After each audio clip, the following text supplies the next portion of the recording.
Hello and welcome to a special local chamber edition of our series of videos that talk about the progressive income tax. I think by now everybody knows that this question is going to be on the ballot in the 2020 general election, and it could be a generational change to our tax code and not to the positive. It can allow for massive tax increases year after year after year, being very detrimental to chamber members and really the entire economy.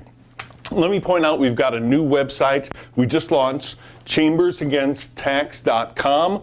You can find other videos and a lot of information that we're going to go ahead and talk about. But today we're going to talk about our three main issues that we want you to know and hopefully communicate with your fellow business owners, your fellow neighbors, your fellow taxpayers.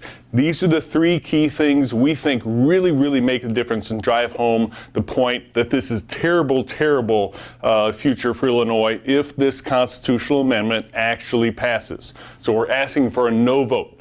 First reason is it's a blank check to the General Assembly.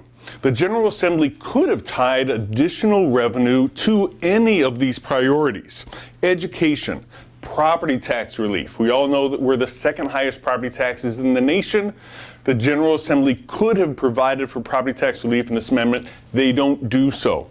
The bill backlog, pension debt, none of these things are addressed. It's just a blank check or a big bag of your cash left at the back door of the General Assembly. Terrible idea, terrible policy, and for that reason, vote no by that alone. But here's the other thing. There isn't enough money in this proposal to really make a dent in the state's fiscal problems.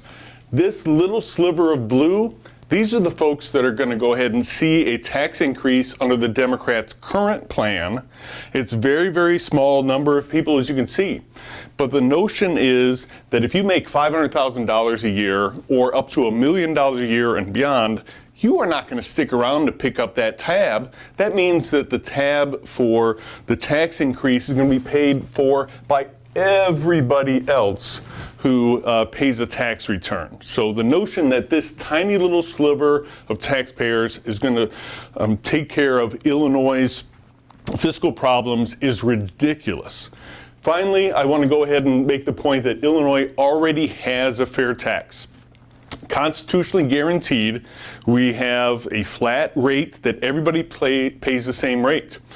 People at the bottom actually pay a little bit less because we've got tax breaks that help them out. People at the top actually pay more because they don't have those tax breaks. But here's the important point.